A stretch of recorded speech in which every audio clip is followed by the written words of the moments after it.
Students, इस video में आप लोग सीखने वाले हैं कि हम किसी भी एलिमेंट की इलेक्ट्रॉनिक कॉन्फ़िगरेशन को कैसे लिख सकते हैं। ठीक है, उससे पहले आपको पता होना चाहिए कि इलेक्ट्रॉनिक कॉन्फ़िगरेशन होती क्या है। एक्चुअली इलेक्ट्रॉनिक कॉन्फ़िगरेशन होती है कि इलेक्ट्रॉन किस तरह डिस्ट्रीब्यूट हुए हुए हैं एटॉमिक ऑर्बिटल्स में। ऑर्बिटल्स क्या होते हैं? जैसे फॉर एग्जांपल ये है न्यूक्लियस।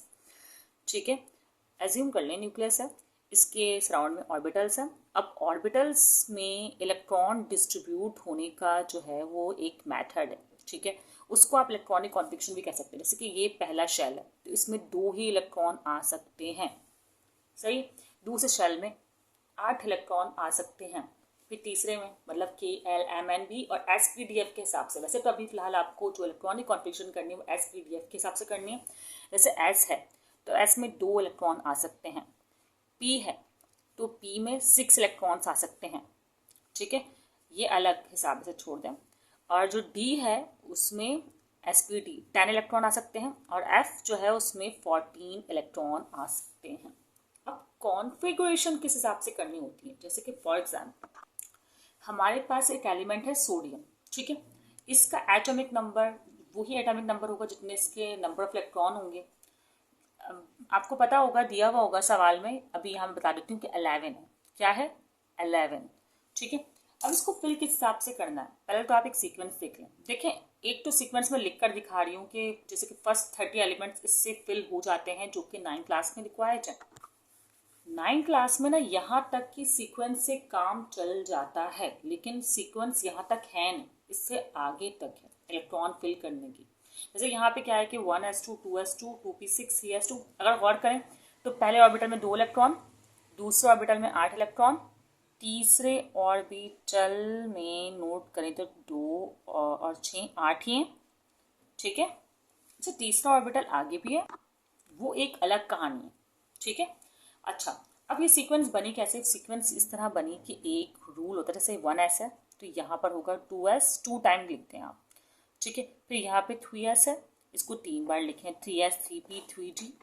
इस तरह 4s 4p 4d 4f 14। मतलब अब मैं अभी फिल बाद में करूँगी इसको, बस इसको यहाँ तक पहले कर लें।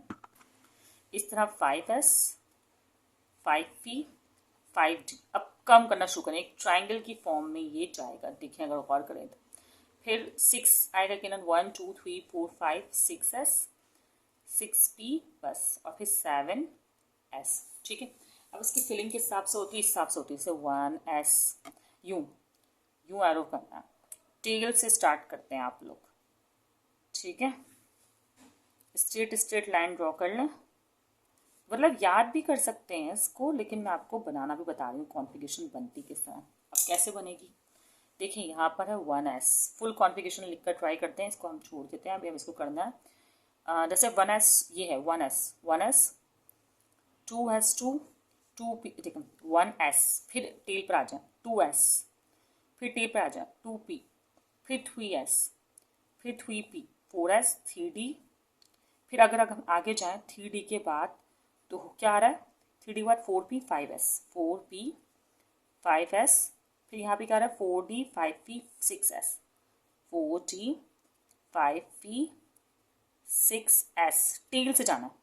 अब यहाँ पे टेल से आए 4f 5d 6p 7s 4f 5d 6p 7s 5d 6p 7s।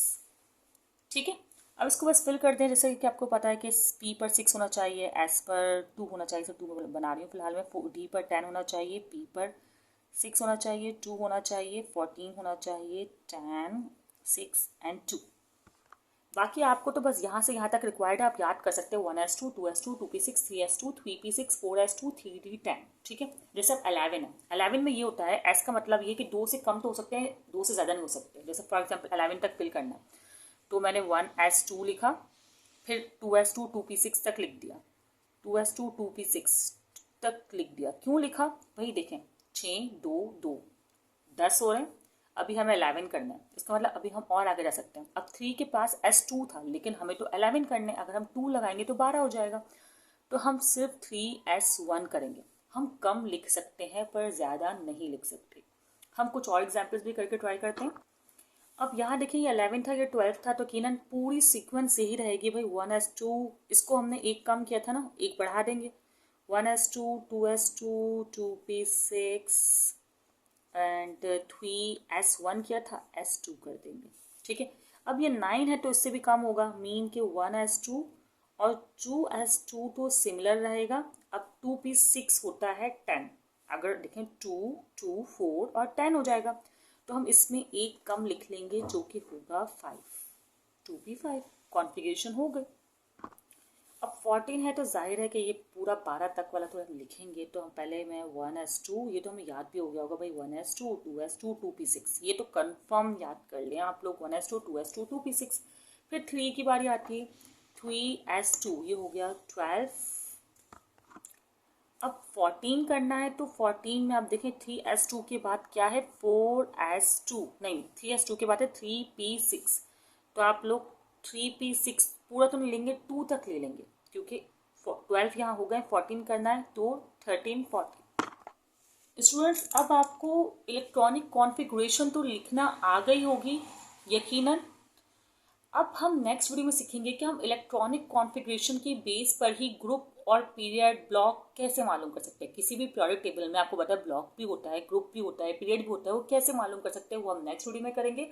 और इसके अलावा हम फर्स्ट 10 या 30 एलिमेंट्स की इलेक्ट्रॉनिक कॉन्फ़िगरेशन लिखने की प्रैक्टिस भी करेंगे, लेकिन वो इसी वीडियो की बेस पर होगा। स्टूडेंट्स बेहतर ये होता है कि आप इस सीक्वेंस को याद रख लें, या ज़रूर तो आप 3D 10 तक तो याद कर लें 9 क्लास वाले, और इंटर वाले जो है वो पूरा ही याद करें। ठीक है, नेक्स्ट वीडियो में मिलते हैं स्टूडेंट्स, दुआओं में याद रखिएगा। Best of luck.